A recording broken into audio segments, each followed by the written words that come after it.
Hi friends, ధ్రువ study సర్కిల్కు స్వాగతం. మన ఛానల్ను మొదటిసారి చూస్తున్న కాంపిటేటివ్ ఆస్పిరెంట్స్ తప్పకుండా సబ్స్క్రైబ్ చేసుకోండి. అలాగే ప్రతి అప్డేట్ కోసం మన టెలిగ్రామ్ గ్రూప్లో జాయిన్ అవ్వండి.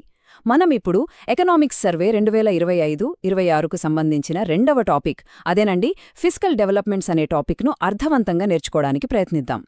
ప్రభుత్వాలు తమ ఖజానాను ఎలా నిర్వహిస్తాయి?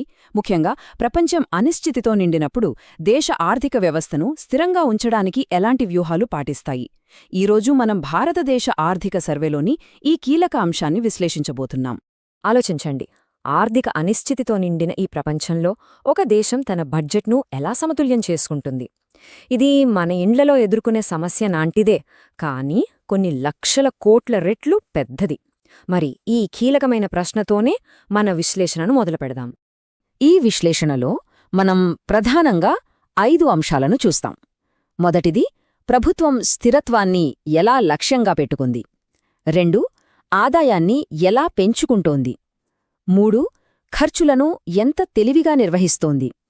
4, కేంద్ర రాష్ట్రాల మధ్య టీంవర్క్ ఎలా ఉంది. ఇక చివరగా మన ఆర్థిక భవిష్యత్తు ఎలా ఉండబోతోంది.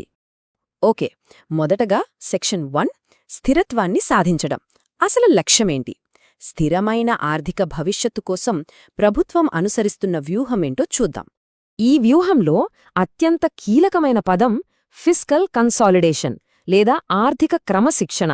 సింపుల్గా చెప్పాలంటే, ప్రభుత్వం తన లోటును, అప్పులను తగ్గించుకోవడానికి ఒక పక్కా ప్రణాళికతో ముందుకెళ్లడం. అచ్చం మనింట్లో బడ్జెట్ను సక్కదిద్దుకోవడం లాంటిదే. అంటే తెలివిగా ఖర్చుపెట్టి ఉన్న అప్పులు తీర్చడమన్నమాట. మరి ఈ వ్యూహం పనిచేస్తోందా? అస్సలు డౌట్ లేదు. ఈ చార్ట్ చూడండి. ఆర్థిక లోటు అంటే ప్రభుత్వ ఆదాయానికి ఖర్చుకు మధ్య ఉన్న గ్యాప్ FY21లో జీడీపీలో ఏకంగా 9.2% ఉండేది. అది చాలా ఎక్కువ. కాని ఇప్పుడు చూడండి, FY26 నాటికి అది 4.5%కి తగ్గుతుందని అంచనా.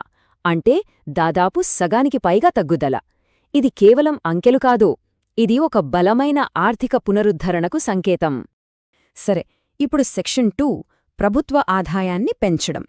ప్రభుత్వానికి ఇంత డబ్బు ఎక్కడ్నించొస్తుంది? ఆ డబ్బు మూలాలేంటో ఇప్పుడు చూద్దాం.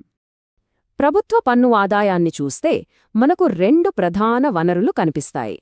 FY25 అంచనాల ప్రకారం ఇక్కడ చూపిస్తున్నట్టుగా ఆదాయంలో మెజారిటీ షేర్ అంటే 58.8% ప్రత్యక్ష పన్నుల నుంచే వస్తోంది.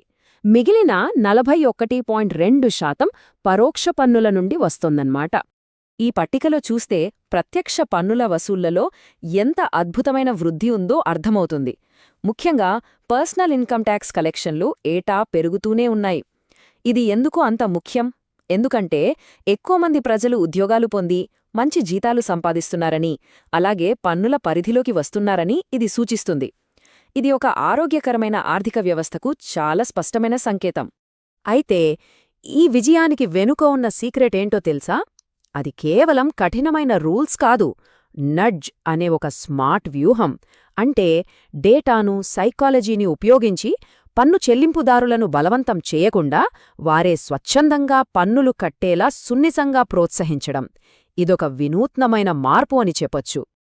ఇక పరోక్ష పన్నుల వైపు వస్తే జీఎస్టీ వసూళ్లు ఆల్ టైమ్ గరిష్ట స్థాయికి చేరుకున్నాయి. ఇది దేశంలో ఆర్థిక కార్యకలాపాలు ఎంత బలంగా ఉన్నాయో చూపిస్తోంది. అలాగే ఇది ప్రభుత్వానికి ఒక ముఖ్యమైన ఆదాయ వనరును మరింత బలోపేతం చేస్తోంది. ఈ గ్రోత్ నిజంగా అద్భుతం.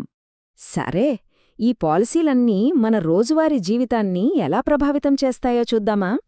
జీఎస్టీ 2.0 సంస్కరణల తర్వాత పాలు, నూడిల్స్, కాఫీ వంటి నిత్యావసరాలపై జీఎస్టీ 0% లేదా 5%కి తగ్గించబడింది. చిన్న కార్లు, బైకులపై అయితే 28% నుండి 18%కి తగ్గింది. అలాగే 32 అంగుళాల వరకు ఉన్న టీవీలు, వాషింగ్ మెషీన్లపై కూడా జీఎస్టీ 28% నుండి 18%కి తగ్గించారు. ఓకే, ఇక సెక్షన్ 3, తెలివైన ప్రభుత్వ వ్యయం. ఎంత సంపాదించామనేది కాదు, దాన్ని ఎలా ఖర్చుపెట్టామనేదే ముఖ్యం. ఇప్పుడు ప్రభుత్వ ఖర్చుల వైపు దృష్టి పెడదాం. ప్రభుత్వ ఖర్చు ప్రధానంగా 2 రకాలుగా ఉంటుంది. ఒకటి రెవెన్యూ వ్యయం, అంటే జీతాలు, సబ్సిడీలు, వడ్డీ చెల్లింపుల వంటి రోజువారీ నిర్వహణ ఖర్చులు. ఇక రెండవది మూలధన వ్యయం లేదా క్యాపెక్స్. ఇది రోడ్లు, రైల్వేలు, పోర్ట్ల వంటి దీర్ఘకాలిక ఆస్తులపై పెట్టే పెట్టుబడి. ఇది భవిష్యత్ వృద్ధికి ఇంధనం లాంటిది. ఇక్కడే ప్రభుత్వం ఒక పెద్ద వ్యూహాత్మక మార్పు చేసింది. ఈ చార్ట్ చూడండి. మొత్తం ఖర్చులో మూలధన వ్యయం అంటే క్యాపెక్స్ వాటా FY20లో కేవలం 12.5% మాత్రమే ఉండేది.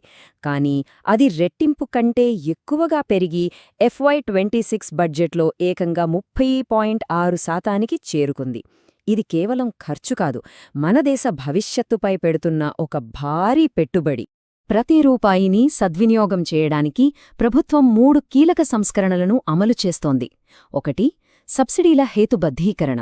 దీనికోసం డైరెక్ట్ బెనిఫిట్ ట్రాన్స్ఫర్ అంటే డీబీటీ ద్వారా లీకేజ్లను అరికడుతున్నారు. 2. జస్ట్ ఇన్ టైమ్ ఫండింగ్ అంటే అవసరమైనప్పుడు మాత్రమే నిధులను విడుదల చేయడం. 3. టెక్నాలజీ ఆధారిత సామర్థ్యం. ఉదాహరణకు ప్రజా పంపిణీ వ్యవస్థను మెరుగుపరచడానికి అల్గోరిథంలను ఉపయోగించడం. రైట్. ఇప్పుడు సెక్షన్ 4 కేంద్రం అండ్ రాష్ట్రాలు జట్టు కృషి.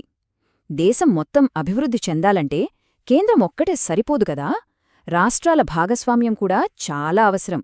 ఇప్పుడు కేంద్ర రాష్ట్ర ప్రభుత్వాల మధ్య ఆర్థిక సహకారం ఎలా ఉందో చూద్దాం. ఈ సహకారానికి గుండెలాంటిది సాస్సీ అనే పథకం. దీని ద్వారా కేంద్రం రాష్ట్రాలకు మౌలిక సదుపాయాల ప్రాజెక్టుల కోసం 50 సంవత్సరాల పాటు వడ్డీలేని రుణాలను అందిస్తుంది. ఇది రాష్ట్రాలకు ఒక భారీ ప్రోత్సాహం కదా. అందుకే FY21 నుండి ఇప్పటి వరకు 4.49 లక్షల కోట్లకు పైగా కేటాయించారు.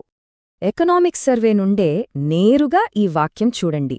స్వల్పకాలిక బదిలీ పథకాల కంటే మూలధన వ్యయం కుటుంబాల ఆదాయంలో, ఉద్యోగాలలో మరింత శాశ్వతమైన లాభాలను అందిస్తుంది.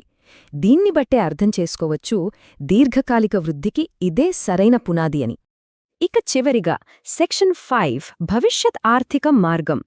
సరే, ఇవన్నీ బానే ఉన్నాయి. మరి ఈ పరిణామాలన్నీ మన ఆర్థిక భవిష్యత్తును ఎలా తీర్చిదిద్దబోతున్నాయి చూద్దాం. ఈ ఒక్క సంఖ్య మొత్తం కథను చెప్పేస్తుంది. 7.1.